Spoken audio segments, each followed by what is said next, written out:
Hi friends, my name is host Eric. I'm the host of Talking with Famous People. And today I would like to discuss with each and every one of you, the exciting topics here on this notepad. So the reason is because I do a lot of live streaming, and I love live streaming, and it's something that comes very natural to me, that's very comfortable for me to do. It's like hanging out with my friends.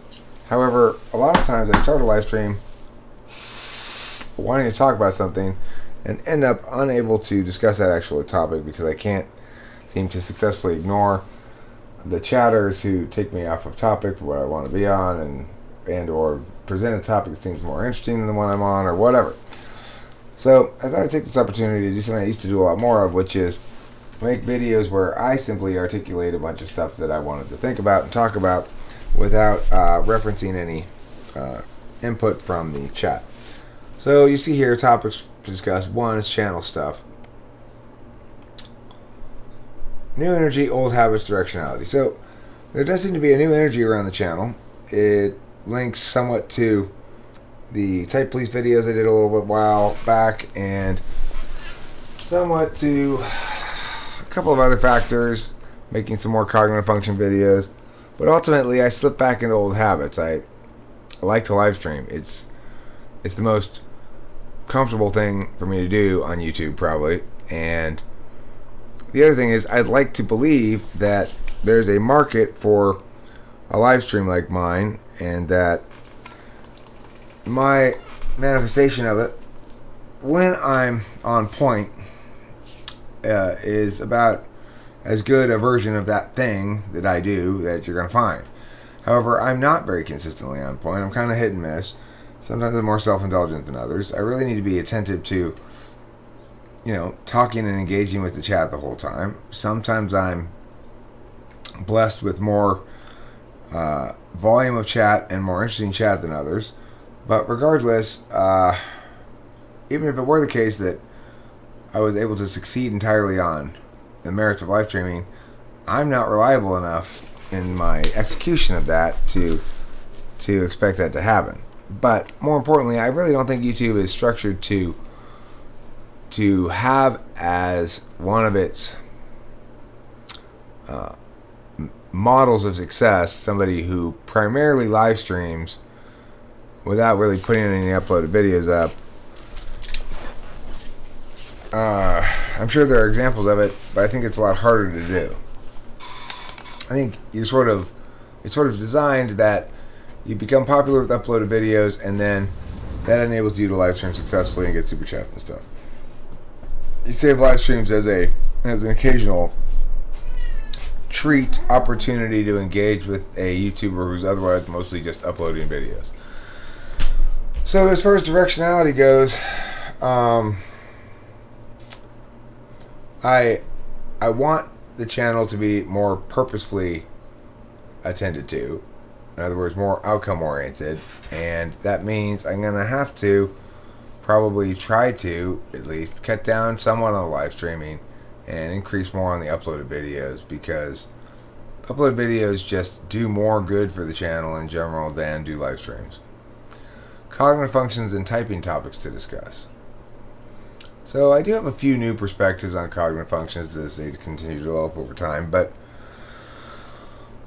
like one of those new perspectives is that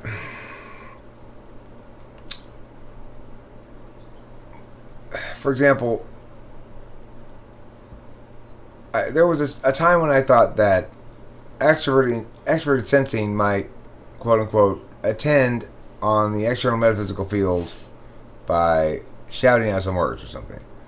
But I've come to shift that understanding to realize that when people extrovertedly intuit, it's functionally synonymous with putting words on a metaphysical field. It's reductive to call it that. It's also, you could also call it ideation, but it's, from a mechanical perspective, functionally synonymous with putting information on either your internal metaphysical field, your thoughts, your brain, or external metaphysical field like a video like this, or your ears, somebody's ears.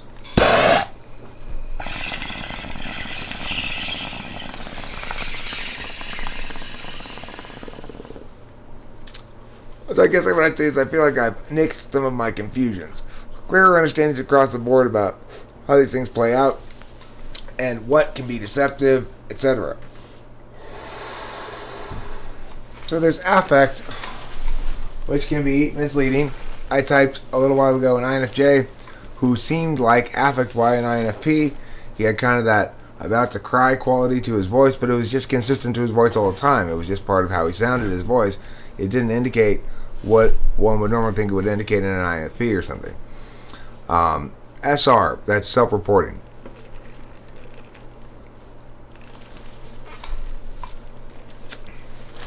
Lots of people are terrible at it, and you shouldn't rely on it to type them. So, perfect example, ISFP the other day. I asked them what they'd be better at, NI or NE, giving them a couple of examples. You know, coalescing clues down to the answer, or talking your way out of something on the fly, on your feet, by seat of your pants. He said the NE one, but then when I actually demonstrated what that would look like, it was completely Greek to him, and he realized that there's no way he'd ever be able to do that. And it was a strange thought that he had, that in fact he would be able to be successful at that. So there are a lot of reasons why people self-report wrong, but remember that when you present them with questions like that, they're imagining that question is playing out like meh. You might be imagining it when you ask it, is it playing out like meh? So it makes more sense to try to find things you can test that are more concrete. So ST stands for skills test. I've been increasingly satisfied and impressed with the consistency and reliability of really all three of the main skills tests that I have, which are NE, SI, and TI. But I've also been very pleased with the reliability of the RAT test to to sort of give me placement of where NI is. It's especially useful for INFJs and ISFPs, both of whom tend to do pretty poorly on the Inky Pinky test and pretty well on the RAT test. Now, INFJs will do better than ISFPs on the invention test, but for some reason, Inky Pinky seems to hit them right in the ignoring part of the NE, and so INFJs and ISFPs both tend to do equally poorly on the Inky Pinky tests, but they don't do equally poorly on the invention test. That's one way to distinguish them. But another way is on the RAT test. INFJs do better generally on the RAT test than do ISFPs. Although again, ISFPs can be quite good at it, and INFJs don't necessarily kill it on it. So the other thing about the RAT test is, that's the random associations test, is I've had two individuals that I knew going in as NI polar take it to see, well, it might just be an NI polar test. They both completely tanked it. So, it was one of those kind of results that go, okay, here's another polar test. Now, I haven't tested it as much as I have NE, TI, and SI. I'm less willing to make firm conclusions about it. I've heard contravening evidence from other people about it. I've heard other people say, well, meow's a meow, and they did fine on it. But I've not encountered that at all myself, and I don't really have faith in other people's typings of other people, so I don't know how much weight to put in that or not. I've had people tell me, my ESFJ meow does fine on that test. Okay, well, if that's true, then it would falsify the idea that it's a good NI polar test, but I don't trust that. I have to see it myself, because the instances I have, both the examples I have, were polar as clearly polar as TI polar is with TI, or SI polar is with SI. There's also this thing called approach that I thought was worth noting, that I haven't probably talked about much before or named before, which is, it's not just how well you do on it that tells you something about it, but how you approach it. So third slot TI is often about as strong as 8 slot TI, depending. But 8 slot TI does this thing where they keep trying to make sure the frame's right. So I'm checking for like black and white thinking, right? Or, okay, so let me get this straight. This is going to be one of those kind of problems. I got you. It's like an if, up, meow, and then a meow. Okay, so when I think about what the words mean, we're thinking about, okay, gotcha. 8 slot does that. 8 slot reminds itself and explains to itself that they're shifting gears here and they're focusing not on the natural way to focus, but on this other thing that they can do. Whereas INFJs immediately will get what's being asked of them and approach it without having to establish, like, take a step back and go, okay, how are you framing this again? That's the difference between front stack and back stack in terms of approach. Back stack will usually, regardless of function, when you talk to them about it, or if you try to set that kind of a frame, then they'll step back if they understand it well enough to even do this. If it's not polar, they'll go, okay, wait, hold on, you're framing it through this thing? And that's typically indicative of backstack. Topic 3, life stuff, mortality. Kurt and my dad, and the conversation I had, that was just gone, the world to come. So I found out from my dad today that Charles, who, if you've been around the channel a while, you may have heard me mention that I had a friend who killed himself in his early 30s named Charlie, and how that's always bothered me a lot. Well, Charles was Charlie's dad, and Charles, the older, who was a sheriff, he died fairly recently, and that's why every time I drive by that house, I see Kurt there. Kurt was Charlie's stepbrother, and I don't know what happened to Kurt's mom, but as the surviving offspring, he now has that house, and that he's there and doing his thing, and I don't know if he's going to live there, if he's going to sell the house or what, but he's been cleaning stuff out and so forth. My dad stopped into a conversation with him and learned all this. The older Charles, I guess, was fine and found out he had cancer or something like that, and it was from like diagnosis to death, like less than a month or something. So shit went south fast, right? And this, I believe, has caused my dad to have some thoughts, spend some time thinking about his own situation and me and stuff. Had some conversation with me today about how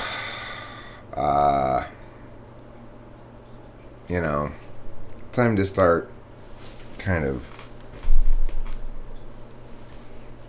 having me take on more responsibility, I guess, for certain kinds of things.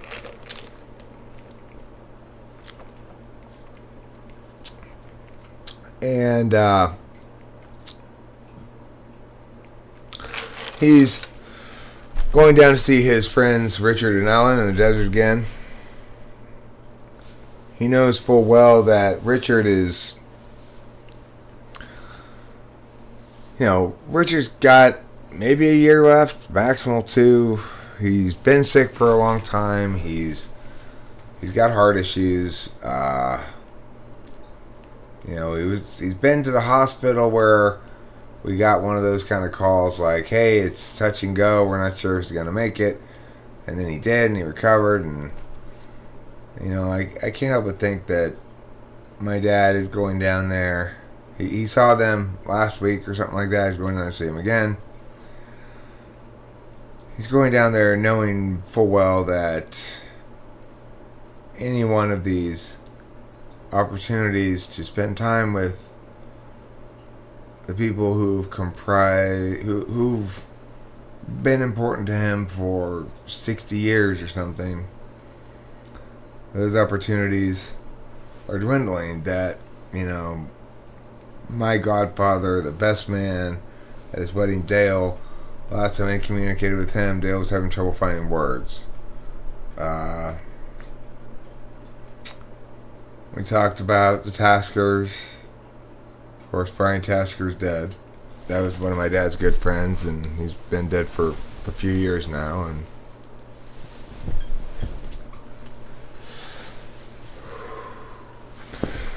talk about Lonnie and Evelyn. Lonnie's not well, very sick. Evelyn seems to be in good health. My aunt, my dad's sister, younger sister. But, you know, Lonnie, I don't know how much longer he's got. It's really heavy to realize that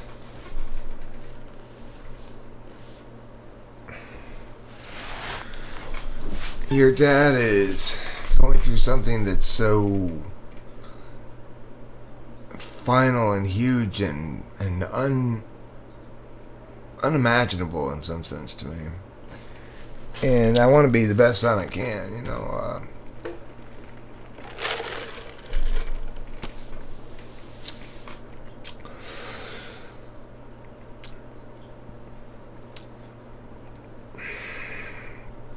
I want to spend as much time as I can, and he's kind of prickly at the same time in his ways, and in some sense, you know, I know that if you just try this thing, go do this thing with me, Dad, you'd like it a lot, but I also know that he's not interested in a lot of ideas that aren't his own, and being told that, Dave, try this or whatever. So it's a challenge. But I just think about how I'll feel when he's gone, and my mom's already gone. I just end up thinking that'll be weird. You know, truth is, I've always in the back of my head known, worst comes to worst, and go home, mom and dad will take care of me, whatever. It allowed me to be less fearful in life than maybe other people. I didn't really have to take advantage of that. I was pretty successful, but I always knew that worst comes to worst, I go to daddy, you know. And there were occasions, of course, when I did. When I was like, hey, I fucked up. I've got all these commitments to this tournament. But I'm short $1,000 I need for this, and this. And I'm not going to get the money coming back in until here. Can you help me out? He never gave me any trouble at all. Shit like that. It's like, if I had to go to him, he never shamed me about it. He was understanding, and it's like, of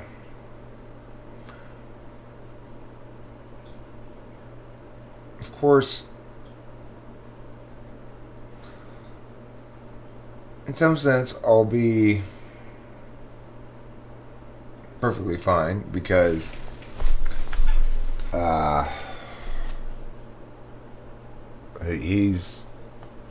he set things up so that, you know, there's an estate to inherit, and it's not huge or anything, but he's got trusts and all kinds of stuff set up so that the taxes don't kill it, and he doesn't have a lot of kids, he just has me. But the thing is, there's a big difference between knowing that there's a cushion of money between you and really fucking up, and knowing that there's a wholly responsible ESTJ dad holding a cushion of money between you and fucking up.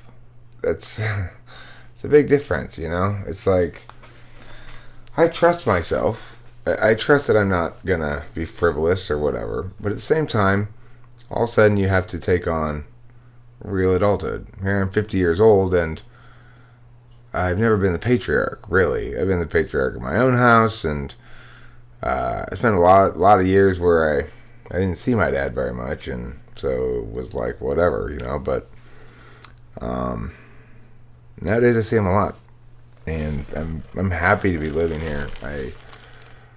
I'm happy to have this opportunity to see him as much as I do, even though we don't really talk that much or spend that much time together. To be here to help him when he can't hear people on the phone and stuff, and just to be here in my home. But it also reminds me of that which is gone, which is when I was whatever age and Delilah was 6, and I was raising her, and I had a wife, and we were in Temple City, and my parents were here. There was this kind of television show style reality where there wasn't my SI, my memories of my own childhood here, the neighborhood kids around here. Then now my parents have graduated to grandparents. I was the parents. I got a little kid. The kid stayed at grandma and granddaddy's house. Presumably, had I been paying attention, my same age peers would have been doing equivalents in the surrounding vicinities or whatever. And maybe we'd see our kids together, like my kid and Corey's kid would school together, and all of that stuff you see on TV, like the normal, like that's how life goes thing. A very short period of time. It passes so quickly. And then now, mom's in a nursing home and functionally not with us anymore. And dad's doing his polar best to prepare himself for death, and his ESTJ best to make sure that it'll go smoothly for me. It's all incredibly FI stuff that I don't even know how to begin dealing with. FISI stuff. So I decided to talk about it on a video.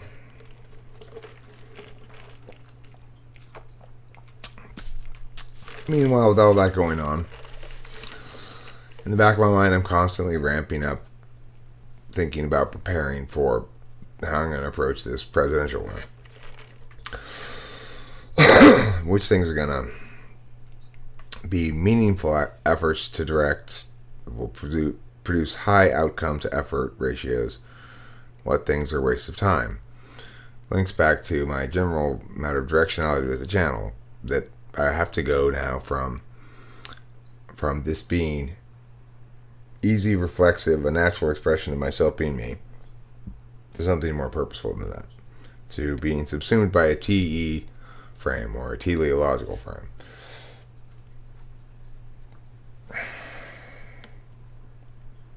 And that means not pretending that I'm not going to lose stuff that I'm going to lose. So I've already made a decision to back burner music until after the campaign. And I'm going to have to make an equivalent decision to de-emphasize live streams, emphasize uploaded videos, topics, and so forth.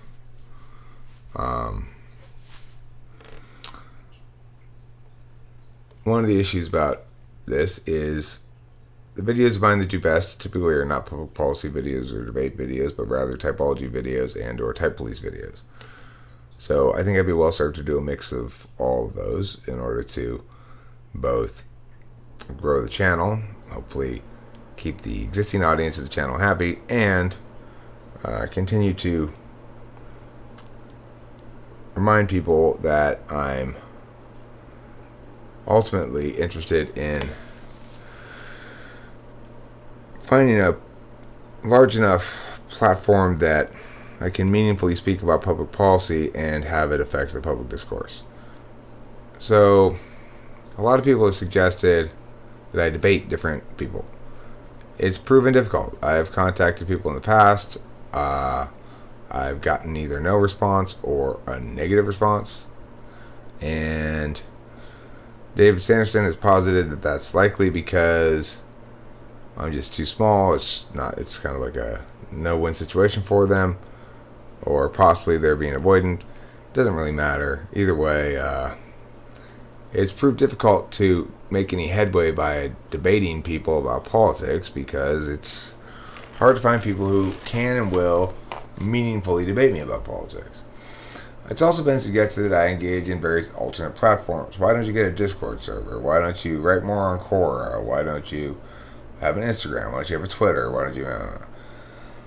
The thing is, whereas in the past I've been reflexively opposed to those kind of suggestions on the grounds that I have a finite amount of hours in the day, and a finite amount of attention, and a finite amount of energy, and a finite amount of enthusiasm, and to the extent that I direct it somewhere, I want to direct it to YouTube, not to trying to split it between multiple platforms. Any other platform I started, I have to start back down at 0, and that's going to make it challenging to stay motivated about putting up work there when I could put it up over here where it gets a lot more attention, etc. But I am willing to consider that to the extent that I could coordinate my existing platform with another in ways that neither cannibalize from the existing platform nor require a lot of additional work, then it would be worth it if it increases my visibility. That ultimately, given the primacy of the fourth one here in terms of frames, that increasing my visibility is the number one priority, and it's going to be the most challenging thing for me to accomplish. And the number one, if I can do that, if I can get famous, quote unquote, that a large percentage of people in the country have heard of my name, I will win the presidency. The reason is, unlike Gabbard or Yang or any of these other candidates you hear about briefly, you heard Kanye West announce his candidacy, and then that was the absolute last thing you heard about him until Election Day. I want nothing more once I have my name in the public eye than to utilize that to maximize my opportunities to talk about specific policy matters, talk to any podcast, any TV show, anything that wants to talk to me about policy. I'll answer every question.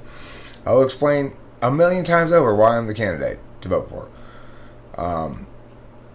So the thing is, I don't think any of these other people really want to campaign.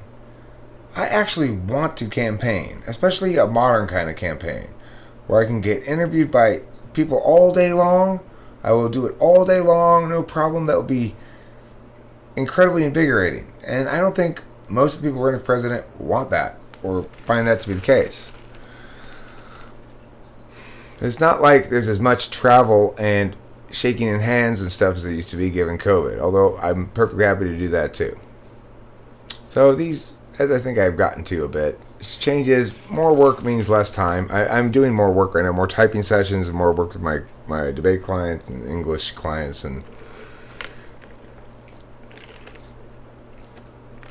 that's good. I'm making more money, but it also means that the times that I'm not working it's more important that I do something productive in them, and that I do something that I've chosen to do because of a larger plan, not because of whim in the moment. Live streaming is always whim in the moment. It doesn't mean it's a bad thing to do. I'm going to continue to do it. I have to be myself. I can't pretend like I'm going to just stop live streaming completely. But I do need to be more disciplined about it. Fewer live streams or shorter live streams, and keep the live streams a little bit more topical. And remember, for every live stream I do, I should have a couple of uploaded videos, because those are the things that ultimately have legs and continue to get views over time and could potentially go quote-unquote viral if you get a really good one or something. Even if it doesn't go quote-unquote viral, it could potentially be one that gets super legs, which are the videos that continue to perform even years after you upload them, such as the video that Zachary made called How to Tell If an INTP Likes You. So there's one last thing to say here about soul matters. Then there's the shaman splay. So the magical thinking frame here suggests that I'm still waiting for something specific that's supposed to happen. I don't know what it is. Whatever ends up breaking this, what feels like gathering, but I was gonna say undermined, but gathering but thwarted energy from busting through and snowballing. You know, there's something that needs to happen. Something I'm waiting for it to happen. This is what the magical thinking frame says. And I'll know the single course to take regarding everything when it presents. And what that is kind of referring to is my sense that both with YouTube and with the presidency, there are lots of possible things one might do or approaches one might take. And every choice in general is also a choice to not do any of the other choices. This is the thing that TE people sometimes forget. Well, you should do meow meow meow meow meow. Okay, so are you saying that doing meow meow meow is better than every other possible thing that I could spend that time for? Normally, one wouldn't have to meet that kind of standard for an advocacy to be worth doing. But when you're talking about doing big things, every little bit of action has to count in certain ways. If you're trying to do big things, and sometimes doing more work makes you less productive, not more productive. It certainly is the case that you can ruin NI perfect things by adding a mustache. So I don't want to be guilty of that as well. Anyhow, those are the topics I wanted to discuss. I'm feeling a lot of complicated stuff right now. Like, I'm feeling sad, I'm feeling hopeful, happy, I'm feeling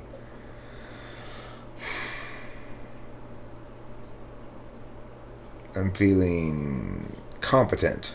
That's another thing. I'm feeling very competent right now. Like, I feel extremely competent at typing people, that the things that used to fool me don't fool me anymore.